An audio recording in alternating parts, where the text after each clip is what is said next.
Welcome to Penn State. It's the home of the great Beaver Stadium. However, this has nothing to do with what we're talking about today.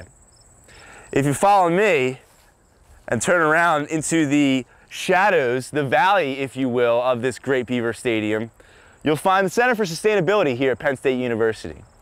A seemingly forgotten ecological initiative is suffering due to lack of funds, but still prospers on many levels and offers a ton of hope for the future of sustainability. Please follow me.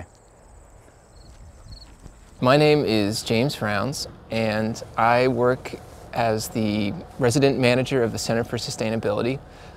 Whenever I began as a student in elementary school, I was given one of the easiest quizzes of my entire life, and that quiz was a series of pictures, and my job as a student was to circle which one was an example of littering. And I loved it. This is what sustainable curriculum starts at, you know, it's identification of the problem. I just had a couple questions about the Center for Sustainability here at Penn State. Okay. Have you heard of the center? Yeah, it's an awesome place. Okay, and you visited as well? Yep, I was just there recently for the first time actually. But I'd heard about it all through my college career, and I finally got to visit there, so it was pretty neat. Have you ever been to the Center for Sustainability at Penn State, Mike? Yeah, I've been there a few times actually. Yeah. Did you like it? Yeah, I actually thought it was really cool. Excellent. It looked like it was actually fun to live there. I monitor my own life as well, because at the end of the day, this is supposed to be a lifestyle that should be sustainable. And it may not be the lifestyle that will happen in everyone else's lives over the future, but it's going to be a step on the way. This is actually a constructed wetlands, and it serves to filter our gray water from the kitchen. That actually includes a pump that pumps the water from this pond up through to this primary bed of rocks up here. The water filters through there along with gray water from the kitchen into a secondary bed that is feeding some cattails and other marsh-type plants. Now it's time to look at one of the coolest features at the Center for Sustainability. Center's Sustainable Kitchen? That's right. All right, let's check this out. This is the Sustainable Kitchen, also known as the Solar Kitchen.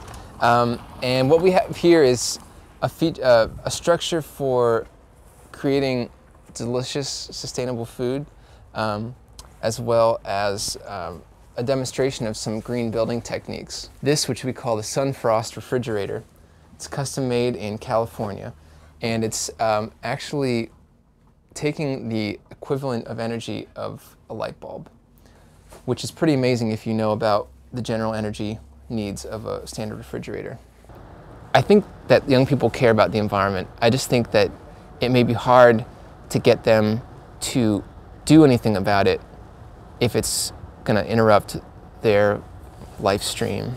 Actually, since being in this class, I realized that I'm not very sustainable, I guess.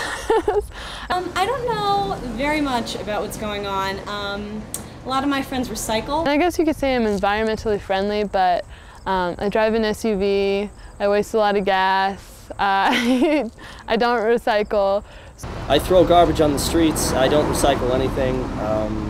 Sometimes it doesn't even make it to the can. I think people really care. I've read of surveys that show over 70 to 80% public approval of environmental issues. And by approval, I mean interest in the environment and desire to see positive changes made with the environment being sustained and preserved.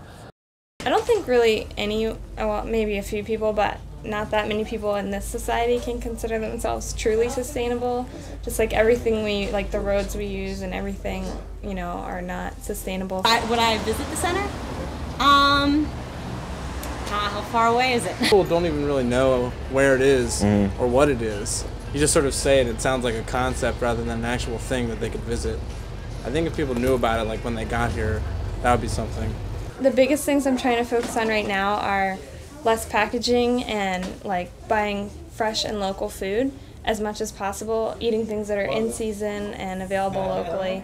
And so the long-term goals, I think, are to continue the publicity, increase the exposure, and generally make sustainability more appealing and apparent to the community. Student would be to almost do like a running commentary from Jamie and put it in the Daily Collegian. Like so many people read that paper, you know, normal students, and just have like a, you know, checking in with Jamie at the center type deal, you know, how things are going up there. So I think after this class and learning more about how that can negatively affect their environment, I'd like to make, I think, a little change. If everyone just made a little change in their life by recycling more and, you know, reusing the piece of paper on both sides before they threw it out, things like that could really help save our planet.